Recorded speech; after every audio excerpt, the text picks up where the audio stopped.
किसी भी व्यवस्था को चलाने के लिए कुछ नियम और कानूनों की ज़रूरत होती है जिसे उस समाज में रहने वाले सभी लोगों को मानना ही पड़ता है। ठीक वैसे ही देश को चलाने के लिए भी नियम और कानून की ज़रूरत होती है जिसे मानना देश के हर नागरिक को ज़रूरी होता है। देश के इसी नियम और कानून के दस्तावेज को संविधान कहा जाता है। देश में सब कुछ उसी दस्तावेज में लिखे गए नियमों के अनुसार ही चलता है। अगर किसी देश में ऐसे नियम और कानून न बनाए जाएं तो वहाँ की सत्ता में बैठे लोग तानाशाह की तरह मनमर्जी से फैसला करेंगे। इसीलिए हर देश को सही तरीके से चलाने के लिए, जनता के साथ साथ सत्ता को भी नियंत्रित करने के लिए हर देश को एक अच्छे संविधान की ज़रूरत होती है। अंग्रेज जब भारत छोड़कर चले गए तब हमारे लोग ये सोचने लगे कि अब हमारे देश में सरकार कैसे बनेगी।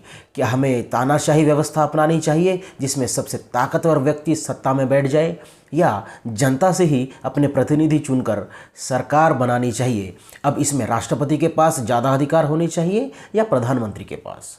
क्या महिलाओं को भी पुरुषों के बराबर ही अधिकार चाहिए? क्या सभी धर्मों को मानने वाले लोगों को समान अधिकार मिलने चाहिए? देश के सभी बच्चों को शिक्षा मिलनी चाहिए? इस तरह के सवाल उस समय सामने आए। इन सवालों पर विचार करके इसका समाधान निकालने के लिए एक संविधान सभा बनाई गई। 299 सदस्यों वाली इस समिति के अध्यक्ष डॉक्टर राजेंद्र प्रसाद थे। संविधान सभा ने संविधान निर्माण के कार्य को त्वरित गति से पूरा करने के लिए 22 समितियां बनाई, जिसमें से एक प्रमुख समिति थी मसौदा समिति यानी ड्राफ्टिंग कमेटी, जिसने संविधान का प्रारूप तैयार किया। इस समिति में 7 सदस्य थे: Alladi Krishnaswami Iyer, N Gopalaswami, BR Ambedkar, KM Munshi, Mohammad Saadulla, BL Mitter और DP खेतान। और इस ड्राफ्टिंग कमेटी के अध्यक्ष थे डॉक्टर भीमराव अंबेडकर। इस समिति के जो सदस्य थे उनमें से कोई बीमार हुआ तो कोई छुट्टी पर चला गया, कोई विदेश चला गया तो कोई घर के कामों में व्यस्त हो गया, किसी ने पद से राजीनामा दे दिया। और ऐसी स्थिति में डॉक्टर भीमराव अंबेडकर ने अकेले ही संविधान बनाया। इस पर संविधान सभा के उपाध्यक्ष VT कृष्णमाचारी ने कहा था कि पूरा संविधान बनाने का काम अकेले डॉक्टर अंबेडकर के ऊपर आ गया और उन्होंने उसे बहुत खूबी से निभाया और इसीलिए उन्हें संविधान निर्माता भी कहा जाता है। भारतीय संविधान बनकर तैयार होने में 2 साल 11 महीने 18 दिन लगे, जिसमें 395 अनुच्छेद और 12 अनुसूचियां हैं। ये दुनिया का सबसे लंबा लिखित संविधान है।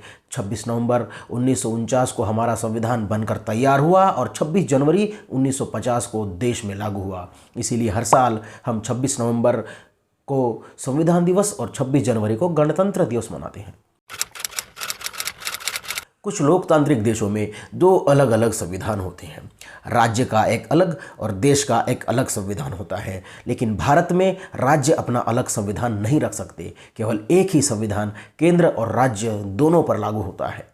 अमेरिकन संविधान में द्वैध नागरिकता का नियम है। वहाँ लोगों के पास 2 नागरिकताएं चाहिए, एक राज्य की नागरिकता और एक केंद्र की। जब आपके पास दोनों नागरिकता रहेगी तभी आप अमेरिका के नागरिक कहलाएंगे, लेकिन भारत में सिर्फ एक ही नागरिकता होती है। व्यक्ति भारत का नागरिक होना चाहिए, फिर वो किसी भी राज्य में रहता हो। भारत का संविधान दुनिया का एकमात्र संविधान है जिसमें राष्ट्रीय आपातकाल का प्रावधान है।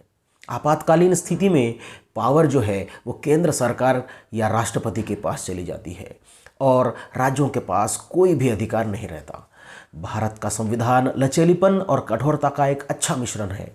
ये अमेरिका के संविधान की तरह ना तो ज़्यादा कठोर है और ना ही इंग्लैंड के संविधान की तरह ज़्यादा लचीला। संविधान की अनेक धाराओं में आवश्यकतानुसार बदलाव करने की आसान प्रक्रिया ही उसे अन्य देशों के संविधान से बेहतर बना देती है। हमारे देश में न्यायपालिका सर्वोच्च है। ये संविधान और उसके द्वारा दिए गए मूल अधिकारों के संरक्षक के रूप में काम करती है। अगर सरकार ऐसा कोई कानून बनाती है या ऐसा कोई आदेश जारी करती है जिससे लोगों के मूल अधिकारों का या संविधान का उल्लंघन होता है तो सर्वोच्च न्यायालय उसको असंवैधानिक घोषित कर देता है। इस तरह हमारे संविधान ने अलग अलग देशों के संविधान से वो चीज़ें अपने संविधान में शामिल की हैं जो भारत की परिस्थिति के हिसाब से फिट बैठ सके। हमारे संविधान ने इस बात का ध्यान रखा कि भारत का कोई भी नागरिक असुरक्षित महसूस ना करे और हर क्षेत्र को समान महत्व दिया जाए। हमारे संविधान ने सभी को मूल अधिकार दिए। इसने मजदूरों, महिलाओं, बच्चों, अनुसूचित जातियों और जनजातियों को महत्व दिया। सभी नागरिकों को मतदान का अधिकार दिया। इस तरह हमारा संविधान दुनिया का सबसे व्यापक और सबसे अच्छा संविधान है। लेकिन हमारे संविधान निर्माता ने कहा था कि संविधान चाहे कितना भी अच्छा क्यों ना हो, उसे चलाने वाले अगर खराब निकले तो निश्चित रूप से वो संविधान खराब साबित होगा। दूसरी ओर संविधान चाहे कितना भी खराब क्यों ना हो, अगर उसे चलाने वाले अच्छे हों तो वही संविधान बहुत अच्छा भी साबित होगा। अब इसके बारे में आप क्या सोचते हैं, कमेंट करके ज़रूर बताएं। आज के लिए बस इतना ही। ये वीडियो देखने के लिए आपका धन्यवाद।